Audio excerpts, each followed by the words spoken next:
কি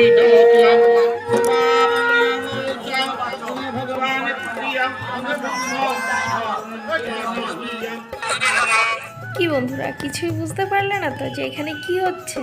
আসলে এখানে হচ্ছে আজকে এই মন্দির উদ্বোধন। এই মন্দিরটা নতুন করা হয়েছে। এটা আমাদের গ্রামের কালীর থান।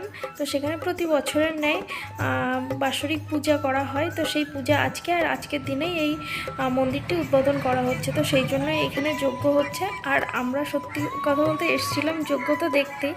আর রাত্রে তো পুজো হবে, হরিনাম হবে, আর সঙ্গে হবে খিচুড়ি আর সবজি টবজি হবে। তো সেই জন্য আমরা পাড়ার সমস্ত বউরা মিলে চলে এসেছিলাম সবজি কাটতে। তো দেখতেই পাচ্ছি সবাই মিলে অনেকক্ষণ ধরে সবজি কাটলাম, অনেক মজা হলো।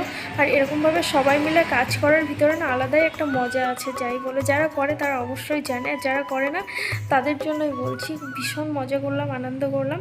আর অনেকক্ষণ সবজি কাটার পর খুব খিদে পেয়ে গেছিলো, তাই আর বাড়িতেই গেলাম না, সবাই মিলে এখানেই খাওয়া দাওয়া করছি। কারণ দুপুরেও এখানেই খাওয়া দাওয়ার আয়োজন করা হয়েছে। তো আমার হাজব্যান্ডও বসে খাচ্ছে, আমরা ওর পাশে বসে খাবো। আমরা সব জায়েরা আছি, ননদ আছে।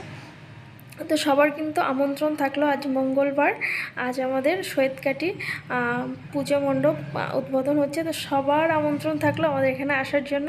তো চলো, বাই বাই, টেক কেয়ার। কেমন লাগলো ভিডিওটা অবশ্যই কিন্তু জানাতে ভুলো না।